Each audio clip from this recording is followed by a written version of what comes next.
40 minutes. Hi, I'm Joe. So I'm a fish biologist. I work with Jeff over in Missoula. I primarily work on the Clark Fork. Travis Horton was meant to be here, but he's got like a vacation or something, I think, right now, so he couldn't come. But Travis is dealing with the Yellowstone issue. So I'm going to fill in and just try to explain what I've learned in a day and a half of learning about the West Gallatin, the Gallatin, the West Fork. And I think, I'm not by any means an expert here on the Gallatin, but I do have, coming from the Clark Fork, I have a background in water quality issues, and a lot of that has to do with nutrients. My master's degree I got a master's from MSU, and I was working on silverbow. So we have much more acute nutrient issues on silverbow. So as far as just to give you a basic overview of the fishery, this is Region 3. Region 3 has the highest angler effort in the state of Montana. It looks like almost half of that is non-resident anglers, which is probably not a big surprise. A lot of folks that have been up here. The Gallatin system itself accounts for about 18%, almost 20%. That's second by quite a ways to the Madison. The Madison, I think, is up around 30. So none of this is a surprise. As far as what kind of anglers are out there, this surprised me a little bit. It's only about 2/3 in the Gallatin watershed are using flies. I would have assumed it was much higher, but I presume a lot of that non-fly fishing pressure is down on the lower end of the river. What did surprise me quite a lot when I looked at this is that the Gallatin is over there on the far left on that histogram, and there is a lot less guide pressure on this river. Those sections are essentially upstream, and so the section from Spanish Creek upstream, I believe, is that section 03 on the Gallatin. But proportionally, or compared to other regional rivers, the Gallatin gets a whole lot less guide pressure. I assume because it's a wade fishery, but Pat would know that much better than me. Now, as far as the fish that are there are quite a few, and I noticed there is actually in the Gallatin, there's a regulation that is no limit on pike. I didn't realize pike were there. I couldn't find that through MFish that there were pike. I would assume these are in the lower end of the system if they're present at all. The reason I point them out is that any migratory, a lot of these salmonids that inhabit the system are going to be migratory. And that would be maybe a bit of a stretch to get to the Missouri where there probably are pike, but certainly the cutthroats, if there are very many migratory West Slope cutthroats, some of the rainbows may be moving down there. I didn't get a chance to look at any movement data. The native fish, there are 3 native salmonids. They have not done well in the system. Oops, page down. Oh yeah, there we go. Grayling are native to the system. West Slope cutthroats are native. West Slope cutthroats are not doing well in the east of the divide. They're a species of concern. I'll touch on those a little bit more. I'm not as versed in the grayling, but I understand this is a very cold system, and I think probably a good deal of that is pressure from is competition from these other non-native salmonids that have been introduced. Primarily the Gallatin in this section we're looking at here is almost exclusively rainbow from what I understand. Although I wasn't able to look at the whitefish numbers. That would be something I'd be very interested in. Some of the conservation efforts that I was able to find through MFish, there have been a number of stocking efforts for grayling. Grayling, the last reference I could find was that grayling were last known in the system in about sometime in the early 70s. I'm not sure how successful those have been. I don't hear about this being a grayling stream at this point. West Slope cutthroats, they inhabit at this point about, they inhabit somewhere around 25%, 27% of the system. Where it's been sampled, they haven't found any yet, quote, pure cutthroats. So there's no areas where there are West Slope cutthroat trout that are non-hybridized. So 3% of the sampled water has been found to have cutthroats that are essentially more than 90% cutthroat genes, and that's considered by the state to be a viable conservation population. But the majority of the West Slope cutthroats that are found are what's considered a hybrid swarm. So there's something less than 90% cutthroat genes.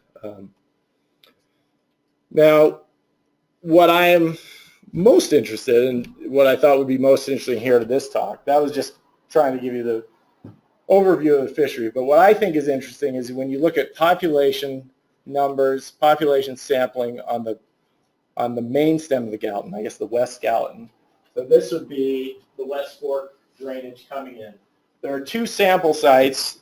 They are Porcupine section here, which is upstream from this West Fork input, and then the Jack Smith section. This to me is really ideally situated to look at how the nutrients could potentially impact the main stem, because you have that downstream section is far enough downstream that it allows the river that any inputs coming from the West Fork to mix. And of course, whenever you get nutrients entering a stream, there's not only the mixing zone, but there is some lags, a spatial lag for the stream to metabolize those nutrients to become periphyte and ultimately to scale up where it becomes food for fish. So really these two, to me at least, these two, I don't know if this has anything to do with the location of this, but there's long-term data for those two sites, which to me is very interesting. So the black dots here are the downstream below West Fork sites.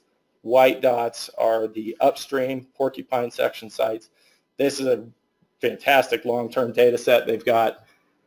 And I didn't have time to really run any regressions, and there's all kinds of caveats once you get into statistics about, you've got a series data and there's any number of sort of violations of this or that assumption.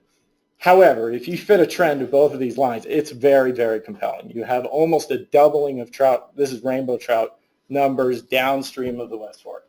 That is very consistent with a lot of the literature about mild nutrient enrichment. There may be many, many other explanations for this. As somebody that's not, a Gallatin fish biologist, I understand stream flows increase. I understand in between those sections it may be gaining groundwater, which brings in its own kind of nutrients and also oxygen and some other benefits. But that's pretty compelling to me. I mean, it's almost across the board just a step increase. One of the better reports I saw was Pat's from 2002.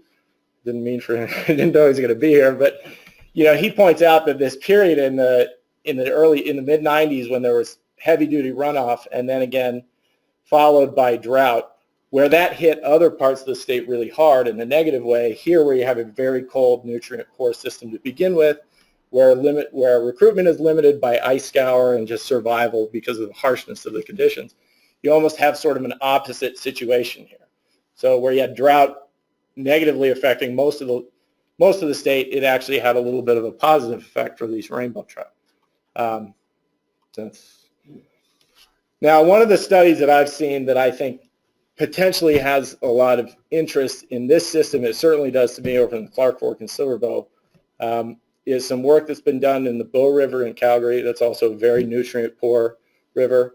And what you see is that below all of the wastewater effluents going through Calgary, you have almost no rainbow trout, and then the numbers jump like 20-fold.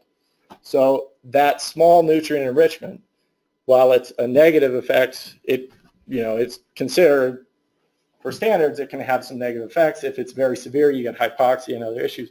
For certain species of fish, they can take advantage of that.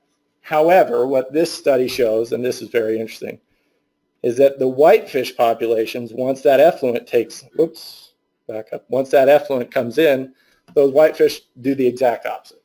So something is happening in the trophic, there's something in the trophic dynamics that seems to give an advantage to one kind of fish, in this case, the non-native rainbow, but it's not good for the whitefish. This is really nice data. I imagine FWP may have some of this. It would be very interesting, to me at least, to look at. So that's about, do I have any time or am I? So I will show the opposite situation. So this is some of the work I did in Silverbow. If you get severe nutrient enrichment, this is a wastewater plant coming in at Butte. You have trout. If this nutrient enrichment is severe, you get a hypoxic area, and then you get nothing, no trout, almost nothing. So, slight nutrient enrichment, at least from a fish population abundance standpoint, can be okay. you push it too far, and it's, you know, and especially in a nutrient-starved stream as this nutrient-poor stream, maybe it doesn't take very much. But so that's, and there's a whitefish. I guess I was supposed to point out maybe data gaps. If anybody's got whitefish population data, that'd be a good thing to have. And I apologize for not having the West Fork data. I mean, I think that it's just that in the time I had it, the main stem data was what was available, and I thought actually that is the most interesting thing, is how, you know, as those nutrients are assimilated, how it influences the population, or potentially does. So, thanks.